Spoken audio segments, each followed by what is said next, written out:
और रोज उसमें एक नई बीमारी जुड़ रही है। अभी 2-4 दिन से एक नई बीमारी इस देश को हो गई है कि मुंबई में मराठी रहेंगे कि गैर मराठी रहेंगे, मुंबई में हिंदी भाषी रहेंगे कि गैर हिंदी भाषी रहेंगे। और तलवारें खींच रखी हैं कुछ पार्टियों ने कि रहने ही नहीं देंगे इस मुंबई में जो मराठी नहीं बोलेंगे, क्योंकि मुंबई मराठियों की है, मुंबई हमारी है। ये एक नई बीमारी शुरू हो गई इस देश में। कल को कोई कहेगा बेंगलोर में हम रहने ही नहीं देंगे, ये कन्नड़ लोगों की है, कर्नाटक की है। फिर कोई कहेगा मद्रास में रहने नहीं देंगे, ये तो तमिल लोगों का है और तमिलियों की है। फिर कोई कहेगा पांडिचेरी में रहने ही नहीं देंगे। ऐसी बीमारी सारे देश में फैलती जाएगी, नई नई बीमारियां। इसलिए बीमारियों की देश में कोई कमी नहीं है। फिर भी हमने क्या किया कि जो सबसे गंभीर बीमारियां देश में हैं, जिनको हम मानते हैं कि इनको तुरंत हल होना चाहिए, क्योंकि इन बीमारियों के रहते देश के अस्तित्व को संकट खड़ा हो गया है, ऐसी बीमारियों की सूची बनाई। एक अच्छा डॉक्टर जो होता है ना, वो आपकी बीमारियों के बारे में जब बात करता है ना, तो सबसे बड़ी बीमारी को पकड़ता है शरीर की, और उसको ठीक कर ले तो बाकी छोटी मोटी बीमारियां तो ठीक हो ही जाती हैं। तो देश की सबसे बड़ी बीमारियों को जब हमने पकड़ने की कोशिश की तो उसमें पहले नंबर पर है गरीबी। बहुत भयंकर बीमारी है इस देश में। फिर दूसरी है बेरोजगारी, बहुत भयंकर बीमारी है। फिर तीसरी है महंगाई, फिर चौथी है भूखमरी, फिर पांचवा है भ्रष्टाचार, और ऐसी सूची बनती चली गई। गरीबी के बारे में जानने की कोशिश की तो पता चला कि भारत में 115 करोड़ लोग, मैंने कहा आपसे थोड़ी देर पहले 84 करोड़ भयंकर गरीब। गरीबी के बारे में सारी दुनिया में संयुक्त राष्ट्र महासंघ ने एक विशेष अभियान चला रखा है, गरीबी मिटाओ, गरीबी हटाओ। तो उस अभियान के तहत हर साल वो सूची बनाते हैं, सबसे दरिद्र देशों की सूची, सबसे गरीब देशों की सूची, महादरिद्र देशों की सूची। तो 2008 में संयुक्त राष्ट्र महासंघ ने महादरिद्र देशों की जो सूची बनाई, उसमें 88 देश हैं और भारत का नंबर उसमें 70वां है। माने भारत से ज्यादा गरीब देश सिर्फ 18 हैं। हमसे भी कम गरीब देशों में नंबर है बांग्लादेश और पाकिस्तान का। हमसे भी कम गरीब देशों में नंबर है हैती का, जहां अभी थोड़ी देर पहले भूकंप आया। वो हैती हमसे कम गरीब देश है। आप अंदाजा लगा सकते हैं, भारत उससे भी ज्यादा गरीब है। हमारे देश में और दुनिया में सबसे अमीर देशों की भी सूची बनाते हैं संयुक्त राष्ट्र महासंघ वाले। तो हर साल मैं ढूंढता रहता हूं कि भारत का नंबर कहीं आ रहा है क्या, नहीं आता। सबसे अमीर देशों में हमेशा एक देश का नाम रहता है स्विट्जरलैंड, और सबसे गरीब देशों में नाम रहता है भारत का।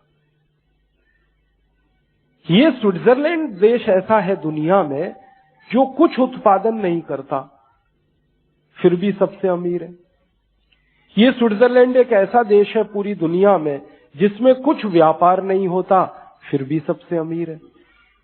ये स्विट्जरलैंड एक ऐसा देश है पूरी दुनिया में जहां कुछ खेती नहीं होती, फिर भी सबसे अमीर है। ना उनके यहाँ उद्योग है, ना उनके यहाँ व्यापार है, ना उनके यहाँ खेती बाड़ी होती है, और फिर भी सबसे अमीर है। विचित्र है, असामान्य बात है ये तो। स्विट्जरलैंड की खेती के बारे में जानने की कोशिश की तो पता चला साल में 8 महीने बर्फ पड़ती है, और जिन खेतों में बर्फ जमा हो जाती है वहां घास का तिनका भी नहीं उगता, तो खेती नहीं होती। फिर पता चला कि उनके यहाँ उद्योग इसलिए नहीं है कि खेती नहीं होती, क्योंकि जिस देश में खेत नहीं होते, खेती नहीं होती, वहां कच्चा माल नहीं होता, रॉ मटेरियल नहीं होगा, तो उद्योग नहीं चलेंगे। फिर जहां उद्योग नहीं होंगे और खेती भी नहीं होगी, वहां व्यापार किसका होगा? वो खरीदेंगे क्या और बेचेंगे क्या? तो व्यापार भी कुछ खास नहीं है। बहुत साल पहले मैंने सुना था स्विट्जरलैंड में एक फैक्ट्री चला करती थी घड़ी बनाने वाली, राडो, वो भी अभी बंद हो गई थोड़े दिन से। राडो के अधिकारियों को एक बार मैंने ईमेल किया था कि भैया आपकी घड़ी तो बड़ी क्वालिटी वाली थी, स्विस वॉच करके सारी दुनिया में बिकती थी, अब क्यों बंद हो गई? तो उन्होंने कहा भला हो चाइना का, उन्होंने इतनी सस्ती घड़ियां बना के बाजार में डाल दी है कि अब हमारी कोई खरीदता ही नहीं। उस राडो के अधिकारी ने मुझे उत्तर दिया था कि चाइना की घड़ी हमारे देश में किलो के भाव में मिलती है, 1 किलो खरीद लो, 2 किलो खरीद लो। मैं पूछा कितने की? उसने कहा 1 यूरो डॉलर की। 1 यूरो डॉलर माने 56-60 रुपया, उसमें 1 किलो घड़ी मिलती है। राडो कंपनी बंद हो गई। चीन ने ऐसी डंपिंग की है दुनिया के कई देशों में, बड़ी बड़ी फैक्ट्रियां बंद हो गई, तो अब वो भी बंद हो गया। अब तो कुछ उद्योग है ही नहीं, व्यापार कुछ है नहीं और खेती होती नहीं, फिर वो देश सबसे अमीर है। और हमारे भारत में दुनिया की सबसे अच्छी खेती होती है। जो खेती दुनिया में कहीं नहीं होती वो यहां होती है। दुनिया के ज्यादातर देशों में मैंने पता किया तो मालूम हुआ कि ज्यादा से ज्यादा 1 या 2 फसल होती है, भारत में 4 फसल होती है। और एक बार मैंने सूची बनाई थी भारत के गांव में क्या क्या होता है। मैं एक सच्ची घटना सुनाता हूं, बहुत इंटरेस्टिंग है और आपको भारत की समझ देने में बड़ी मदद करेगी। एक बार एक जर्मन प्रोफेसर से मेरा झगड़ा हुआ था। एक इंटरनेशनल कॉन्फ्रेंस में मेरा एक जर्मनी के प्रोफेसर से झगड़ा हो गया। झगड़ा किस बात का? वो प्रोफेसर बार बार गाना गा रहा था, मेरा देश बहुत महान, मेरा देश बहुत महान, मेरा देश बहुत महान, मैं रक्त शुद्ध आर्य, मैं रक्त शुद्ध आर्य। मुझे थोड़ा गुस्सा आ गया। मैंने कहा मेरा भी देश महान। कहने लगा तुम्हारा देश कैसे महान? मैंने कहा तुम्हारा देश कैसे महान? जर्मनी, जरा बताओ। तो झगड़ा हो गया। अब इस झगड़े का निपटारा करना था। अब ये बुद्धिजीवी लोगों का झगड़ा बड़ा विचित्र होता है, जब तक निपटारा ना हो तब तक उनको चैन नहीं मिलता। सामान्य लोगों का झगड़ा तो हुआ और मिट गया, ये बुद्धिवादी लोगों का झगड़ा बड़ा विचित्र है। तो मुझे नींद ही नहीं आए। जितने दिन कॉन्फ्रेंस में रहा कुल बुलाता रहा कि इससे पूछो कि इसका देश क्यों महान और मैं बताऊं कि मेरा देश क्यों महान। तो दोनों ने मिलकर एक फैसला किया कि चलो ठीक है, आपस में बात करेंगे, तुम सवाल पूछो, मैं सवाल पूछूं, और जिसके सवाल में उत्तर ज्यादा से ज्यादा ना आएगा नहीं, उसी का देश हारेगा, और जिसके सवालों का जवाब ज्यादा से ज्यादा हाँ आएगा वही जीतेगा, उसी का देश महान। तो मैंने कहा चलो ठीक है। अब हमने अपने अपने सवाल फ्रेम किए। तो वो जर्मन प्रोफेसर ने पहले मुझे कहा कि तुम पूछो मुझसे पहले। तो मैंने कहा चलो पूछता हूं। तो सबसे पहला सवाल मैंने उससे पूछा, तुम्हारे देश में गन्ना होता है? तो उसने कहा नहीं होता। क्योंकि मुझे उसे हराना था ना, तो ऐसे सवाल पूछने थे जिनका उत्तर नहीं आए। मालूम तो मुझे भी है कि जर्मनी में गन्ना नहीं होता।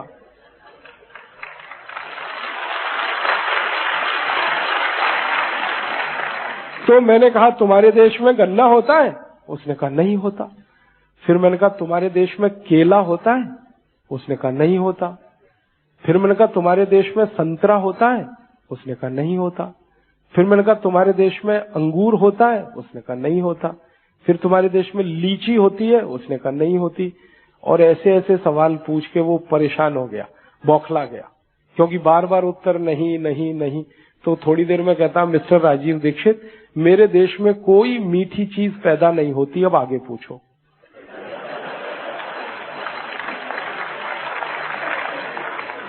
तो मैंने कहा चलो अब आगे बताओ, तुम्हारे देश में पालक होता है? पालक। अब पालक तो मीठा नहीं है ना। तो मैंने कहा पालक होता है? उसने कहा नहीं होता। फिर मैंने कहा मेथी होती है? मेथी। उसने कहा नहीं होती। मैंने कहा सरसों होती है? सरसों। उसने कहा नहीं होती। फिर मैंने कहा अजवाइन होती है? उसने कहा नहीं होती। फिर थोड़ी देर में बौखला गया। फिर उसने पता है क्या कहा, मिस्टर राजीव दीक्षित, हरे पत्ते की कोई चीज मेरे देश में नहीं होती, अब आगे पूछो। अब मैंने देख लिया कि ये पस्त हो गया। अब मैंने कहा अब मुझे कुछ पूछना ही नहीं है, तुमने बता ही दिया कि तुम्हारे देश में कुछ नहीं होता, अब तुम ये बता दो कि होता क्या है। नहीं होता तो ये सब है, होता क्या क्या है? उसने कहा एक तो मेरे देश में आलू होता है और दूसरी प्याज होती है। आलू में प्याज मिला के खा लो या प्याज में आलू मिला के खा लो, ये दो ही हमारे पास विकल्प है। मैंने कहा फिर ये जो इतना सब जर्मनी के बाजारों में सजा हुआ दिखाई देता है माल, ये कहां से आता है? तो वो कहता ये तो सब भारत से आता है। मैं पूछा केला कहां से आता है? कहने लगा केरल से आता है, भारत में केरल से आता है। फिर मैं पूछा अंगूर कहां से आता है? भारत में नासिक से आता है। फिर मैंने पूछा ये गन्ना का रस मिलता है टिन पैक, ये कहां से आता है? ये कई जगह से भारत में से आता है। मैंने कहा कौन महान है? फिर भी माना नहीं। कहने लगा मुझे भी प्रश्न पूछने हैं। मैंने कहा पूछ ले भाई, अब तू भी पूछ ले। तो उसने क्या किया, वो फंस गया। फंस क्या गया, मेरे ही सवाल मुझसे पूछने शुरू कर दिए उसने। बौखला गया शायद, और या कोई सवाल समझ में नहीं आए होंगे। उसने उल्टा पूछा, भारत में गन्ना होता है? मैंने कहा भैया भारत में उत्तर से दक्षिण, पूरब से पश्चिम शायद ही ऐसा कोई गांव मिले जहां गन्ना नहीं होता, सब जगह होता है। फिर कहने लगा भारत में केला होता है? मैंने कहा हाँ भैया, हजारों किस्म का केला होता है। पीला केला होता है, हरा केला होता है, लाल केला होता है, पतला केला होता है, मोटा केला होता है। केले की कुछ कमी है क्या, इतनी वैरायटी? फिर कहने लगा आम होता है? मैंने कहा हाँ बहुत आम होता है। दिल्ली से लेके हरिद्वार की दूरी मुश्किल से 250 किलोमीटर है। इतनी दूरी में 500 प्रजातियों का आम होता है। दशहरी अलग होता है, फजला अलग होता है, लंगड़ा अलग होता है, चौसा अलग होता है। मैंने कहा तुमने तो एक क्वालिटी का आम देखा खाया, हम तो 500 जाति के आमों के बीच में रहते हैं। कहने लगा अच्छा। मैंने कहा हाँ। फिर पूछने लगा कि तुम्हारे देश में क्या क्या? मैंने कहा ऐसी कोई चीज तुम बताओ जो हमारे यहाँ नहीं होती, सब होता है। उसको भरोसा नहीं हुआ, उसने कहा तुम झूठ बोल रहे। मैंने कहा अच्छा हमारा फैसला तो बाद में होगा, ये झूठ है या सच है। तुम भारत आ जाओ, आने जाने के टिकट की व्यवस्था मैं कराता हूं, भारत में आके देखो। आ गया वो भारत, और मैंने उसको 2-4 गांवों में भेजा, उत्तर दक्षिण पूरब पश्चिम, और उसको कहा डायरी लेके जाना, पेन लेके जाना, और हर गांव में जाकर ये नोट करना कि इस गांव में क्या क्या होता है। गेहूं है, चावल है, चना है, दाल है, लिस्ट बनाओ एक एक गांव में क्या क्या होता। वो लिटरली गया, 4 महीने भारत में घूमा, उसने लिस्ट बनाई। अंत में उसने कहा कि भारत में सामान्य रूप से एक एक गांव में 2000 तक चीजें होती हैं, 2000 वस्तुएं पैदा होती। तब मैंने कहा अब बताओ किसका देश महान? तो उसने कहा तुम्हारा देश महान।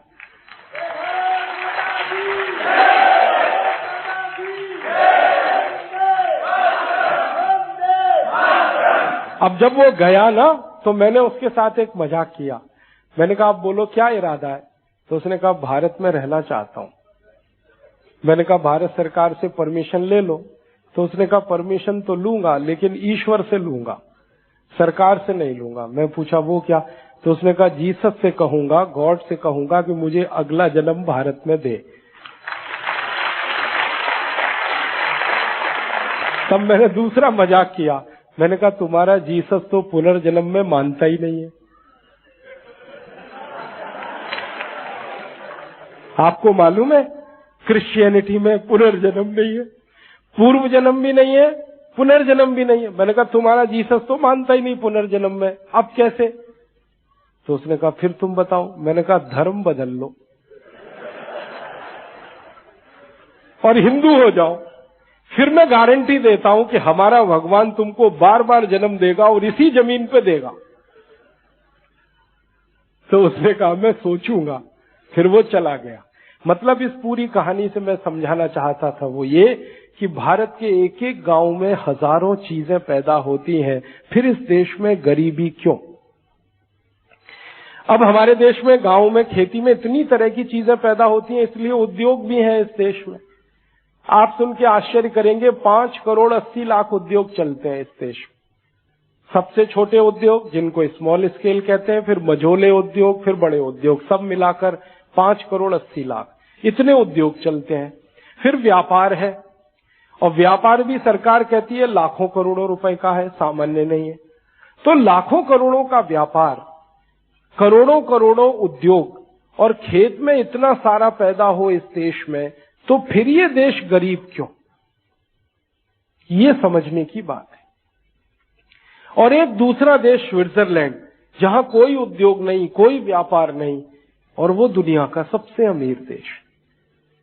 तो इस खोज पर हम लोग निकले हैं कि भारत सारे वैभव के बाद भी दुनिया का सबसे गरीब देश क्यों है। भगवान का दिया हुआ इतना वैभव है इस देश में, हम खेत में गेहूं का एक दाना डालते हैं और उसमें से 125 दाने पैदा हो जाते हैं। इतनी अच्छी मिट्टी दुनिया में शायद ही कहीं है। हम एक बाजरा डालते हैं और हजारों बाजरे के दाने पैदा हो जाते हैं। हम एक मकई डालते हैं दाने के रूप में, सैकड़ों मकई के दाने पैदा हो जाते हैं। इतनी अच्छी मिट्टी तो कहीं नहीं, और इतनी अच्छी जलवायु। भारत की जलवायु के बारे में पता है दुनिया भर के विशेषज्ञ क्या कहते हैं? मैं दुनिया भर के विशेषज्ञों से मिलता रहता हूं, तो अक्सर एक मजाक चलती है हम लोगों में, वो ये कि अमेरिका और कनाडा और यूरोप के देशों में 2 या 3 क्लाइमेटिक जोन्स हैं। भारत अकेला ऐसा देश है जिसमें 16 क्लाइमेटिक जोन्स हैं, 16, highest in the world.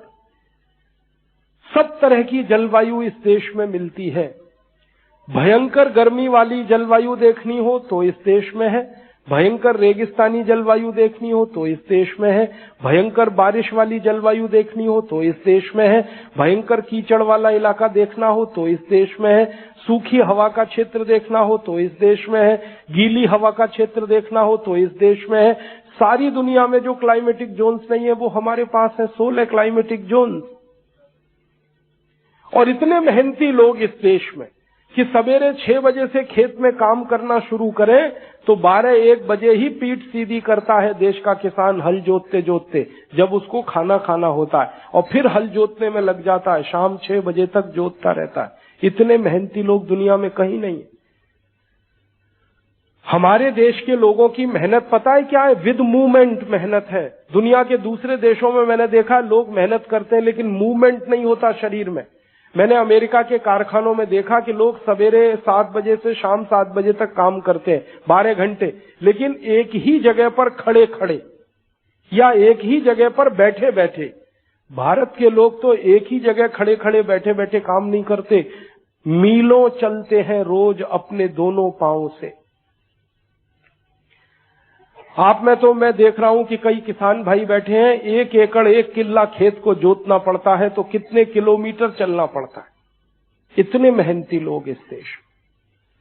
Tractor की खेती अभी पूरा देश नहीं करता, बहुत थोड़े से किसान हैं जो ट्रैक्टर चलाते हैं। अभी भी ज्यादा किसान तो इस देश में बैल जोड़ी से ही हल जोतते हैं, और हल जोतने में जितनी मेहनत है शायद ही किसी काम में।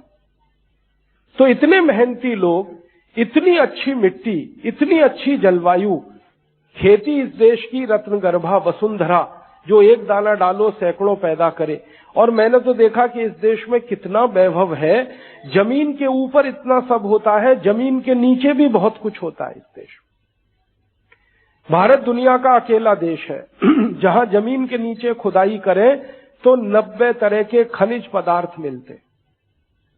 यहां कोयला मिलता है, यहां तांबा मिलता है, यहां लोहा मिलता है, यहां पे जिंक मिलता है, यहां पे बॉक्साइट मिलता है। 90 तरह के खनिज पदार्थ इस जमीन के नीचे है, और इतना बड़ा भंडार है। अभी हमारे देश में कोयले की जिस गति से हम इस्तेमाल कर रहे हैं, इसी गति से इस्तेमाल करते रहे तो 350 साल तक कोयला खत्म नहीं होने वाला। जिस गति से हम जो है लोहे का इस्तेमाल कर रहे हैं और खदानें खोद रहे हैं, इसी गति से लोहे की खदानें खोदती रहे, 280 साल तक लोहा खत्म होने वाला नहीं। इसी तरीके से तांबे को जिस तरह से हम निकाल रहे हैं और ये तांबे को इस्तेमाल करते रहे, 400 साल तक तांबा खत्म होने वाला नहीं, बॉक्साइट खत्म होने वाला नहीं। भगवान ने इतना हमारी जमीन के नीचे दे रखा है। जमीन के ऊपर भी है, जमीन के नीचे भी है। जमीन के ऊपर हमारे देश में बड़े बड़े पहाड़ हैं, पर्वतमालाएं हैं। हिमालय की बड़ी पर्वतमाला है, फिर दक्षिण भारत में गंधमार्दन की बड़ी पर्वतमाला है, सतपुड़ा की बड़ी पर्वतमाला है। हजारों किस्म की जड़ी बूटियां इन पर्वतों पर हैं। अभी तक जिन जड़ी बूटियों की भारत सरकार ने लिस्ट बना ली है वो 8,400 से ज्यादा है, और जिन जड़ी बूटियों की लिस्ट बनना अभी बाकी है वो 84,000 है। इतना बेशकीमती भंडार प्रकृति का दिया हमारे देश। जंगल है इस देश में जो भरपूर उत्पादन के केंद्र हैं। खूब सारे फल और खूब सारी लकड़ियां हमें जंगल से मिलती रहती हैं। तो क्या नहीं है इस देश में? जंगलों में देखो, खदानों में देखो, खेतों में देखो, हमारे देश के लोगों की मेहनत में देखो, हर तरह से धन धान्य से भरा पूरा देश, फिर ये गरीब क्यों है? ये गंभीर प्रश्न। भगवान ने तो हमें गरीब नहीं बनाया। अगर भगवान हमको गरीब बनाता तो इस देश का मौसम वैसा ही देता जैसे यूरोप में है। भयंकर ठंड, ठंड और भयंकर ठंड। हमको ऐसा मौसम नहीं दिया भगवान। भला हो भगवान का जिसने ये हिमालय पर्वत दे दिया हमको। अगर ये नहीं होता तो भारत में भी साल में 8 महीने ठंड ही ठंड होती और बर्फ जमी रहती। तो भगवान ने तो बहुत सोच विचार कर इस देश को बनाया। इतना धन धान्य से भरपूर, प्रकृति की सारी कृपा इस देश पर है। बहुत दिन मैं ये सोचता रहा कि ये सारा धन धान्य का भंडार इस देश में प्रकृति का जो है, ये किस कारण से है और दूसरे देशों में ये क्यों नहीं है। तो इसका एक उत्तर मिला कि भारत में ये सारा धन धान्य इसलिए है कि भारत देश में सूरज भगवान की सबसे बड़ी कृपा है इस देश पर। सूर्य सबसे ज्यादा इस देश में है, सूर्य का प्रकाश सबसे ज्यादा इस देश में है। और जिन देशों में कुछ नहीं है उन देशों में दिखाई देता है सूर्य का प्रकाश नहीं है। यूरोप और अमेरिका के देशों में पता है कभी कभी संडे होता है। संडे माने छुट्टी नहीं, संडे माने सूरज का दिन। हाँ, 8 महीने तो भयंकर बर्फ पड़ती है तो संडे होता ही नहीं। 4 महीने में कभी कभी संडे होता है। मुझे वो दिन याद है जब मैं परम पूजनीय स्वामी जी के साथ लंदन गया, ग्लासगो गया, तो वहां हमको एक अंग्रेज मिला और उसी दिन सूरज निकला था। ये संयोग की बात। स्वामी जी के चरण पड़े उस जमीन पर और सूरज निकला बहुत तेज। तो उस अंग्रेज ने कहा कि आप बहुत लकी हैं कि आपको ये सूर्य दिखाई दे रहा है। मैं पूछा क्या हुआ? उसने कहा कई दिनों से सूरज नहीं निकला, अभी निकला है। तो वहां कभी कभी संडे होता है और भारत में एवरीडे संडे। यहां हर दिन सूरज का दिन है। आज सूरज निकला, कल निकलेगा, परसों निकलेगा, करोड़ों साल पहले निकला, करोड़ों साल बाद निकलेगा। इस देश पर सूरज की सबसे असीम कृपा है। ये सूरज की धूप हमको जो मिली है ना, इसी ने सारा वैभव बनाया है। ये खेतों में जो अच्छा उत्पादन होता है, ये सब सूर्य के प्रकाश का कमाल है। ये जमीन के नीचे जो 90 किस्म के खनिज पदार्थ हैं, ये सूर्य के प्रकाश का कमाल है। ये हमारी जमीन में हम एक दाना डालें और हजारों दाने पैदा हो जाएं, ये सूरज के प्रकाश का कमाल है। आपने बचपन में पढ़ा होगा एक फोटोसिंथेसिस की क्रिया होती है, प्रकाश संश्लेषण, जिसमें पौधे सूर्य से प्रकाश लेते हैं, भोजन बनाते हैं। वो भोजन कुछ अपने लिए रखते हैं, कुछ मिट्टी को दे जाते हैं, उसी से सारी दुनिया चलती है। तो ये क्रिया तो वहीं होती है जहां सूरज होता है और यहां तो भरपूर सूरज है। तब समझ में आया कि भगवान ने देश को सूर्य दिया है और सूर्य ने इस देश पर इतनी कृपा की है, उसके कारण ये देश धन धान्य से भरपूर है। फिर इस देश में गरीबी क्यों होनी चाहिए? ये गंभीर प्रश्न। फिर इस प्रश्न को हमने खोजना शुरू किया और खोजते खोजते खोजते खोजते हमें कुछ रास्ता दिखा या कुछ जानकारियां मिली और उससे पता चला कि हमारी गरीबी का कारण क्या है। मैंने कहा भगवान ने हमको गरीब नहीं बनाया, लेकिन फिर भी गरीबी है हमारे यहाँ, इसका कोई तो कारण होगा। तो ढूंढना शुरू किया तो पता चला गरीबी का ऐतिहासिक कारण है, कोई धार्मिक कारण नहीं है, कोई प्राकृतिक कारण नहीं है, कोई दूसरा कारण नहीं है, सिर्फ और सिर्फ ऐतिहासिक कारण है भारत की गरीबी का। इतिहास ने हमको गरीब बना दिया, वैसे हम गरीब नहीं थे। भारत के इतिहास ने कैसे भारत को गरीब बना दिया? एक कहानी शुरू करता हूं, अब मेरा व्याख्यान शुरू हो रहा है। अब तक मैं भूमिका बना रहा था। एक अंग्रेज आया इस देश में, एक अंग्रेज आया इस देश में, उसका नाम था थॉमस बेब मैकॉले, सीबी मैकॉले। आपने सुना होगा मैकॉले मैकॉले मैकॉले, उसका पूरा नाम था थॉमस बेब मैकॉले। भारत आया सन 1834 में, आज से लगभग 250 साल पहले। जिस समय ये मैकॉले भारत में आया, उस समय अंग्रेजों का जो राज्य चलाने वाला प्रमुख अधिकारी था, जिसको हम भारत में 2 नामों से जानते हैं, गवर्नर जनरल और वायसराय। अंग्रेजों का सबसे उच्च अधिकारी होता था, उसको कुछ दिनों तक गवर्नर जनरल कहते थे और कुछ दिनों तक उसको वायसराय कहा जाता था। तो ये जो अधिकारी था उसका नाम था विलियम बेंटिंग। जिस समय मैकॉले भारत में आया तो गवर्नर जनरल था विलियम बेंटिंग।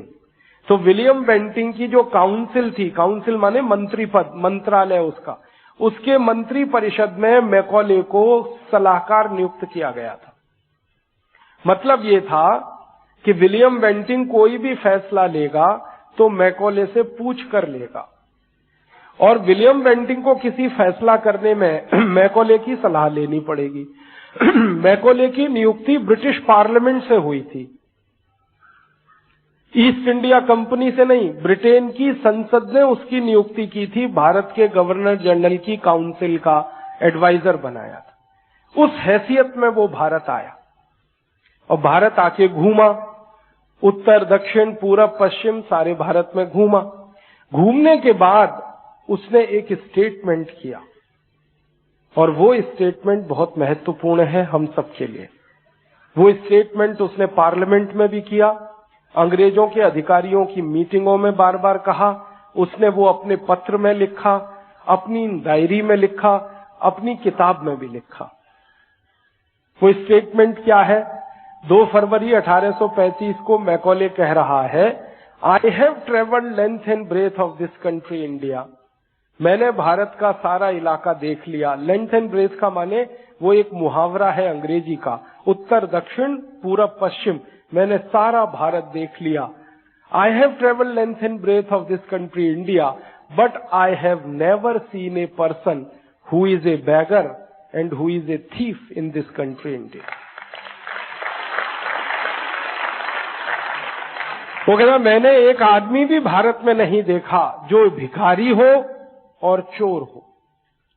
कुछ अंग्रेज उससे पूछते हैं कि ये क्या कहा तुमने भारत के बारे में? तो कहता है कि जो मैंने कहा है उस पर मैं टिकूंगा, मेरे पास प्रमाण है, मेरे पास दस्तावेज है। भारत में एक भी आदमी को मैंने भिखारी और चोर नहीं देखा। तो क्यों? तो कहता है भारत का हर व्यक्ति इतना धन संपन्न है तो उसको किसी से भीख मांगने की जरूरत नहीं है, और हर व्यक्ति इतना धन संपन्न है कि उसको किसी की चोरी करने की जरूरत नहीं। कोई भी जब चोरी करता है तो अभाव में करता है, और कोई भी किसी से भीख मांगता है तो अभाव में ही मांगता है। वो कहता भारत का एक व्यक्ति भी अभाव में नहीं रहता, इतना धन और इतना पैसा इस देश में है। फिर उस स्टेटमेंट में वो आगे कहता है कि मैं भारत में कई घरों में गया हूं और मैंने देखा है कि एक एक घर में सोने के सिक्कों का ढेर ऐसे लगा रहता है जैसे गेहूं और चने का ढेर होता है। ये कह रहा है वो, घरों में सोने के सिक्कों का ढेर रहता है। फिर वो कहता है कि मैंने जब भी भारत के किसी भी घर में जाकर पूछा कि आपके पास कितने सोने के सिक्के हैं, तो हर आदमी ने मुझे जवाब दिया कि गिने नहीं। गिनी चीजें वो जाती हैं जो कम होती हैं, जो चीजें जरूरत से ज्यादा होती हैं वो गिनी नहीं जाती। मैं आपके घर में आऊं और पूछूं कि कितने गेहूं के दाने आपके घर में हैं, तो आप हंसेंगे ना, आप कहेंगे कितने क्विंटल गेहूं है, ऐसे पूछो। तो मैकॉले ने जब जब किसी को ये पूछा कि कितने सोने के सिक्के आपके घर में है, तो हर आदमी ने उसकी हंसी उड़ाई और उसको कहा कि कितना किलो सोना है, ऐसे पूछो। 10 kilo, 20 kilo, 50 kilo, 100 kilo, 200 kilo. वो कहता घर घर में किलो किलो में सोना है। वो कहता कई घरों में तो क्विंटल में सोना है, कई घरों में मीट्रिक टन में सोना है, इतना सोना है इस देश में। जब ये बात उसने ब्रिटिश पार्लियामेंट में कही तो ब्रिटिश पार्लियामेंट में हंगामा मच गया, और हंगामा ये मचा कि भारत के लोगों के पास अगर इतना सोना है तो ये आया कहां से। इस बात का हंगामा था। भारत ने दुनिया के किस किस देश को लूटा है जहां से ये सोना आया, तो उन्होंने भारत की हिस्ट्री पे अध्ययन करना शुरू किया। उसमें से निकला कि भारत ने कभी किसी देश को नहीं लूटा, और यही सच्चाई है, हमने कभी किसी देश को नहीं लूटा। हमने दूसरे देशों पर विजय प्राप्त की है लेकिन लूटा किसी को नहीं। जीता है युद्ध, लूटा नहीं है किसी को। लूटना हमारे भारत की परंपरा नहीं है। एक कहानी तो आप सभी जानते हैं, भगवान श्री राम ने सोने की लंका पर विजय प्राप्त की, लेकिन सोने की लंका को लूटा नहीं,